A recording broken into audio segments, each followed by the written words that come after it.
Is Senator Michelle here? If not, we'll pass on that bill. We'll move to Senate Bill 21.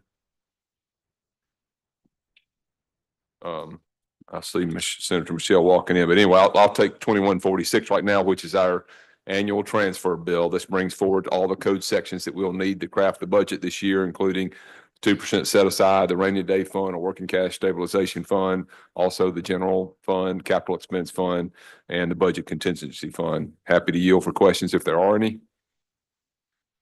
If not, I will entertain a motion. Motion for Senator Seymour is title sufficient to pass. All in favor say aye. Opposed nay. The ayes have it. Senator Michelle will go back to 2086 if you're ready.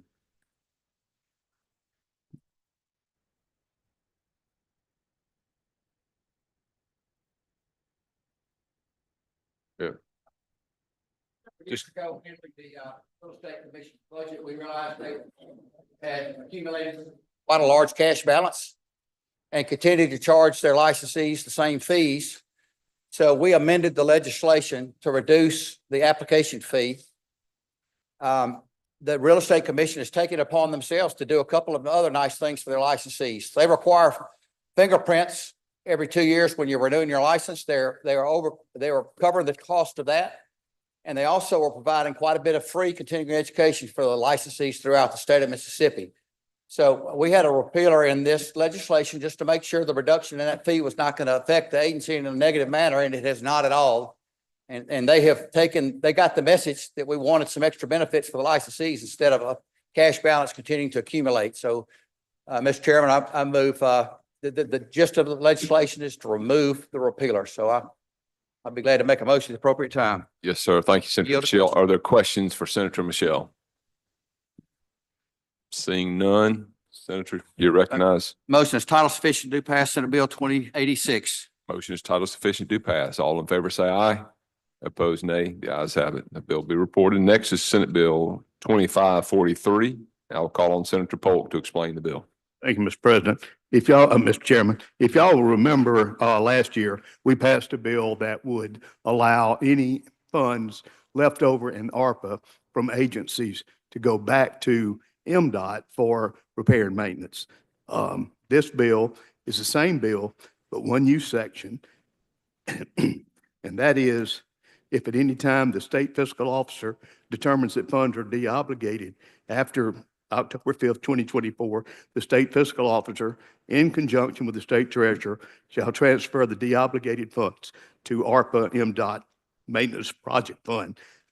What this does is if an agency came in under budget and have leftover funds, they can't keep them. They will go to MDOT as we expected them to. I'll be glad to entertain any questions. Questions for Senator Polk? If not, title sufficient to pass. Seeing none, motion from Senator Polk is title sufficient to pass. All in favor say aye. Opposed nay. The ayes have it. Bill will be reported. Next is Senate Bill 2544. You should have a committee sub in your packet. This is the fixes bill, modification bill, amendments to last year's projects bill, whatever you want to call it. And I'll go through the changes we have, and likely there's going to be one or two more before this thing finally lands. But the first one relates to it's two different lines in here, but it relates to the Neshoba County General Hospital. If you remember last year, there was a proposal that there would be a allied health facility. The East Central Community College would work with Neshoba for a nursing program. That did not pan out the way they wanted to. East Central didn't have the ability, maybe is the right word, to go forward with that.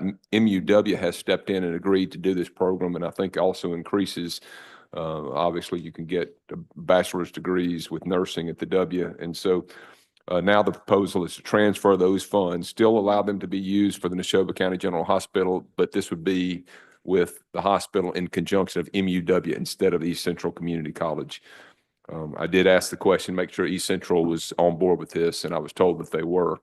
Next is the city of Guntown. There was a proposal for $350,000 for a fire truck, but they would like to use also for a rescue truck and other fire truck repairs and maintenance to use those funds that we allocated last year. So that language would be amended to state, in addition, the rescue truck or repairs and maintenance to existing fire trucks and for fire equipment. Next is in Hancock County, there was a $50,000 that was sent to the county for lease cost, purchase of a vehicle with the city of Diamond Head. That should have gone to the city of Diamond Head, so that's been corrected to go to the city of Diamond Head rather than Hancock County. Next was another Diamond Head project, which was for $20,000 for equipment, training, and maintenance for the city's fire department. That should have gone to the Diamond Head Fire District, so that's been changed. And finally is money that was sent to the town of Sugar Lock, $50,000 for Connor Road. The road is actually outside the boundaries of the town, so it's to be transferred to Noxubee County instead. Those are the changes that are in the committee sub for local projects. Are there questions? Seeing none, Sufficient do pass. the motion is titled sufficient to pass committee sub. All in favor, say aye. Opposed, nay. The ayes have it. That'll be reported. Next is a bill that I filed related to increasing our rainy day fund. And this has something that I've been thinking about for a while, but as I've been to conferences with others that deal with the budgets around the country, I have come to find out that we're way behind most of our counterparts, most of the other states in the country. And Corbin was good enough to pull forward something that I had heard but had not seen, but we're one of the bottom 4 in the country on our rainy day fund, working cash stabilization fund.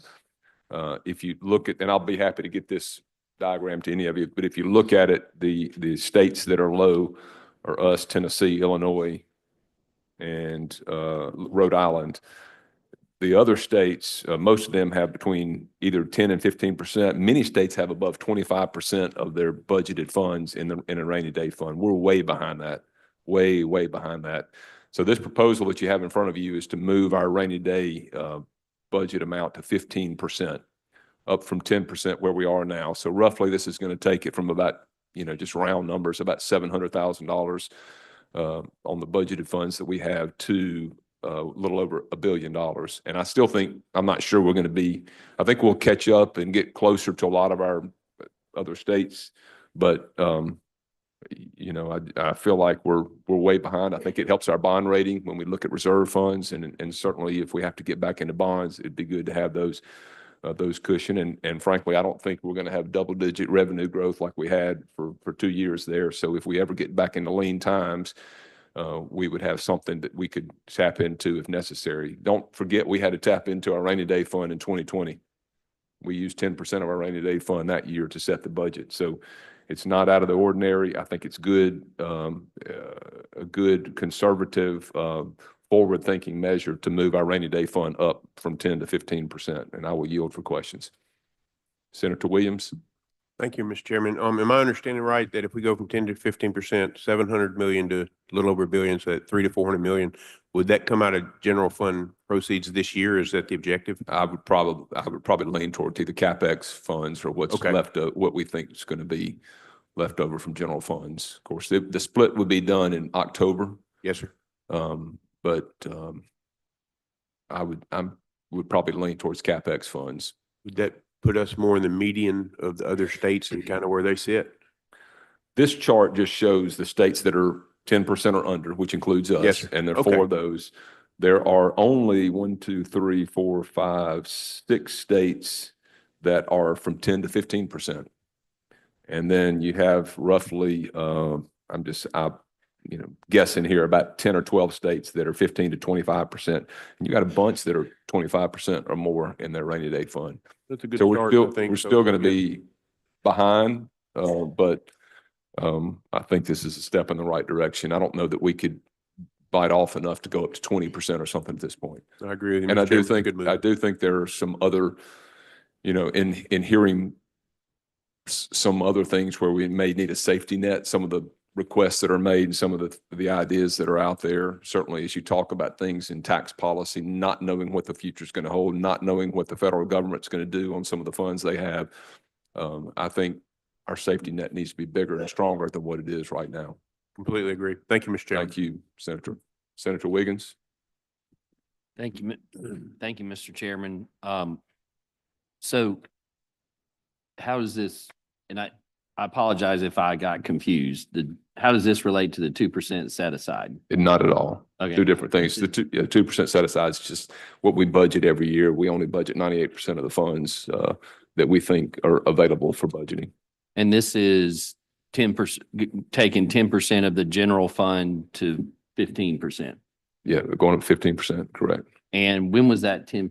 My question is, when the 10% was put in, or have we factored it, does it account for inflation and all that kind of stuff? And my point is 10% today, the same as 10% years ago.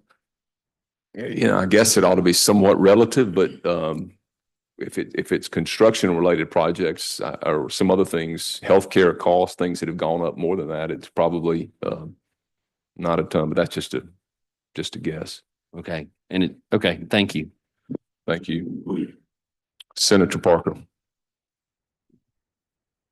So along those same lines, I want to just be sure I'm understanding too. So this first year, it would be a significant amount coming out of CapEx, you know, in the form of that 300 million to get there. And then assuming budget process continued like it is, much like we are now, we wouldn't have additional revenue flowing in the future. You know, but is this gonna, this is gonna force us to use 300 million of the CapEx dollars this year to fill that difference? Right. Or just not when the split's done in October, instead of, you know, right now, when we get to October and they reconcile the books, they split the money between filling up the rainy day fund. And as the budget's inched up, we have to put that amount of money into the rainy day fund, and the excess has gone into CapEx. So it'll just be that less money would go into CapEx, at least initially. And then, of course, your hope is that if your budget's doing well and you've got your rainy day fund built up, that if we have money left over, it would just inch again, and then CapEx would get the rest of the money. So in kind of considering or thinking about other proposals that are out there regarding what the state does in the future, is there a dollar amount that this year or that would, I wouldn't think it would affect a long-term projection, but I think this year it might affect some budgetary consideration. Should we factor another consideration into things we're thinking about on that, or is it just not necessary to add to that discussion? I don't, can you be a little bit more specific? So I'm aware that, you know, from JLBO, we are expecting an extra $290 million in Medicaid expense annually beginning next year. So when I look ahead to discussions about what we're doing in the future, in my brain, I factor in any dollar amount that's significant going forward that will be repeatable, and any reduction in income or revenue going forward, such as a current decrease that's being phased into those decisions. And I'm just trying to decide, okay, is there another kind of delta right here that in my working total I have in my mind I need to add to that, or am I? Well, you sound like you beyond think the way that I think too, and that is trying to look a little bit ahead of, you know, if you're planning your budget or planning where you need to be as a state, you don't need to look here, you need to look out here a lot more. And I think that's what we've done really well here. And I appreciate you're looking at it things that way too. You know, just kind of off the top of my head, you know, one example, Medicaid, of course, is one thing that could get really big here. And y'all know we kept, when the FMAP was increased, we had money that was set aside for Medicaid. Well, those days are gone unless something changes with the federal government. And so it is totally expected that Medicaid is going to jump up quite a bit. Another area that I've thought about too is health insurance costs continue, unless something changes, that continues to spike up. And the PERS increases that we. And PERS is another one too. You know, those are things, I mean, like health insurance, we were in good shape. We didn't have out of control spikes because we had some money set aside at one point, but that money has gone down. And so now we're looking at significant increases, and that hits everybody, and it hits the budget every year too. So that's another drain on the budget. Every agency, every employee in the state is going to be paying more for health insurance. And that's a reason I think but by doing some things years ago where we helped in areas to keep things down, it helped keep the cost down lower by having some reserve funds. You know, I just think this is smart budgeting. And when you do this and you've got a certain amount, the good thing is this money will be sitting in an account earning interest. And y'all know that interest income, when you look at our revenue from this year, interest income's basically keeping us in pretty good shape. That's going to go away at some point, when some of the ARPA dollars and other things start being spent. But it's not like the money's sitting there doing nothing. Right. Money will be getting interest, and that doesn't hurt. And we can use that money for other things too, as necessary. Well, I appreciate your long-term planning approach. I know we're going to have significant and continued discussion and debate on these issues. And I appreciate the forward thinking. So thanks, Mr. Chairman. Thank you, Senator Parker. Senator McClendon. Thank you, Mr. Chairman. Could you read those 4 states again that we're with? And do you know if any of those have a state income tax? Well, Tennessee has no income tax, and they're in the same low rainy day fund boat as we are. Rhode Island and Illinois are the other 2, and I think they have income taxes, but I don't know that for sure. Thank you, sir. Yes, sir. Mr. Chairman, Yes, Senator Polk. would it surprise you if I say I think this is good fiscal policy? No, it would not. And with that, I'll say title sufficient do pass. Okay, thank you. Are there other questions? Did anybody else want to ask questions? If not, you've heard the motion, title sufficient to pass. All in favor, say aye. Aye. Opposed, nay. The ayes have it. Thank you. Next is Senate Bill 2606, and I'll recognize Senator DeBar to explain. Thank you, Mr. Chairman. 2606 is a bill that I filed at the request of our LBO staff. If you recall last year, when the rewrite of the formula and so forth, one of the actions taken during that time was to eliminate the education facilities of revolving loan fund program.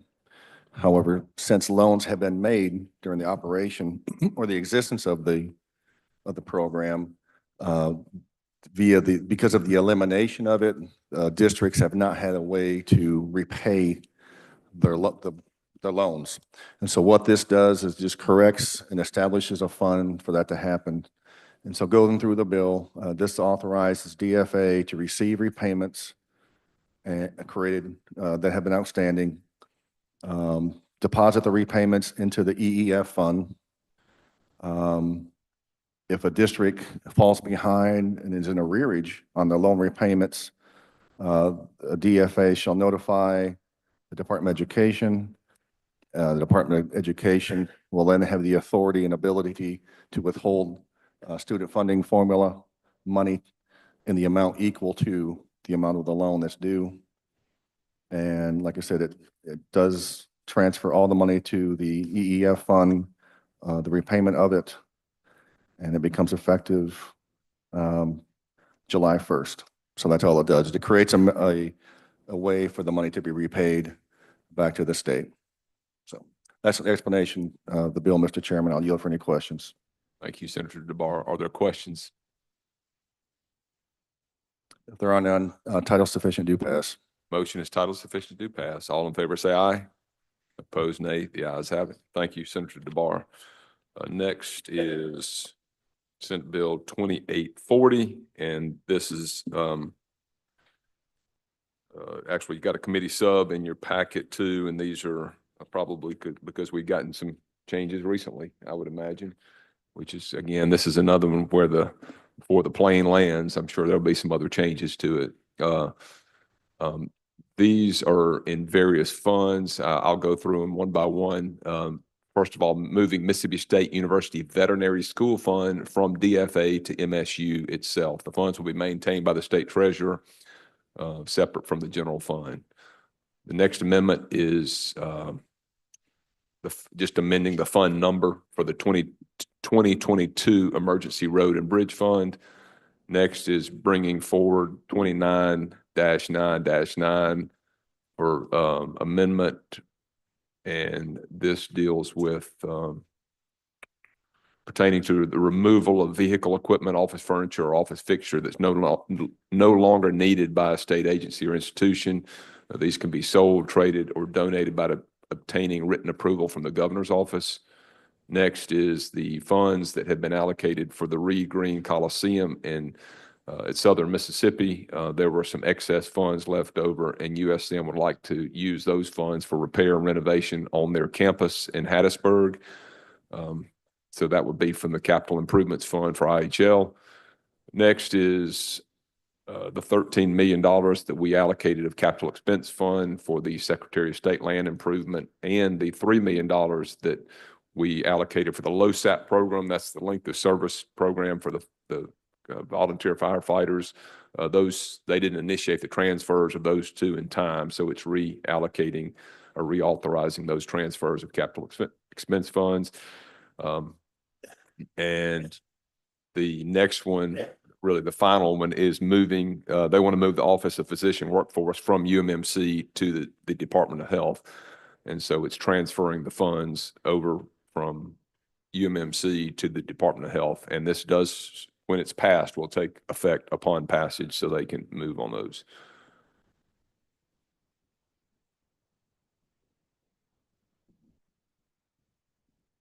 Okay. Corbin's telling me that it's actually, that's not in the committee sub, that part. So we'll need an amendment to make it effective upon passage. So questions first on the merits of the bill. Any questions on those changes? Okay, can I get a motion to make it effective upon passage? So move, Senator Williams. Any discussion?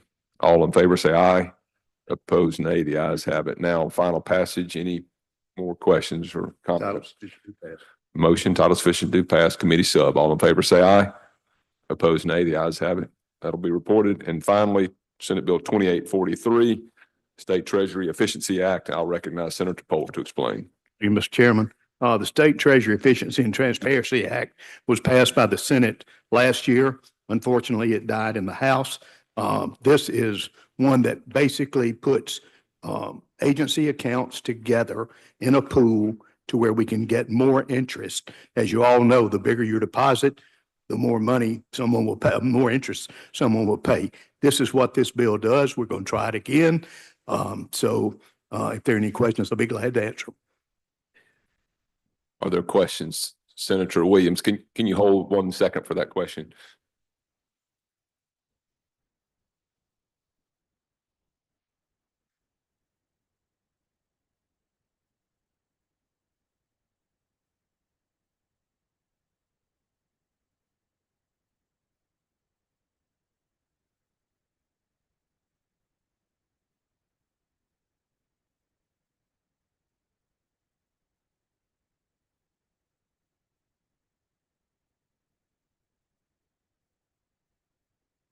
Okay, Senator Williams, you're recognized. Thank you, Mr. Chairman. Mr. Chairman, is there an estimate of what additional revenues we might see if this were to pass, what we're missing out on? I have not seen a report on that. Okay, just curious. Thank you. Thank you, Mr. Chairman. Thank you. Senator Hickman. I don't know if you would have an answer for this, but was this something that just like got caught on the deadline, or what was the House's issue with what we're doing? I can't answer for the House. I figured. Thank you so much. Senator Wiggins, you're recognized. Thank you. Chairman Polk, I think I missed this last year, but so each agency is, if I understand it, has a different or using different accounts. And so this is taking their state money and putting them all in one, which gets benefits. Plus, I would think it get benefits monetarily, but also benefits. We can track it better. Does that accurate? I would think we could, yes. Okay. Okay, thank you. Okay, Senator Turner Ford, you're recognized. Thank you, Mr. Chairman. Senator Polk, looking at section 3 at line 38, it says when it is reasonably feasible to do so, all funds held by state agencies will be incorporated in this process. So will this decision be made, I guess, in conjunction with the agency and the state treasurer? How will it be determined which funds will be included or not? It's my understanding if it's not delineated by statute, then the state financial secretary and the treasurer would be able to make that decision. Of course, I would think they would use agency input also. Thank you. Are there other questions? Title sufficient. Seeing none, the motion, Senator Polk, is title sufficient to pass. All in favor, say aye. Opposed, nay. The ayes have it. That bill will be reported. With that, I'll entertain another motion. Motion is rise and report. All in favor, say aye. Opposed, nay. All in favor, say aye. Aye. Ayes have it. We're adjourned.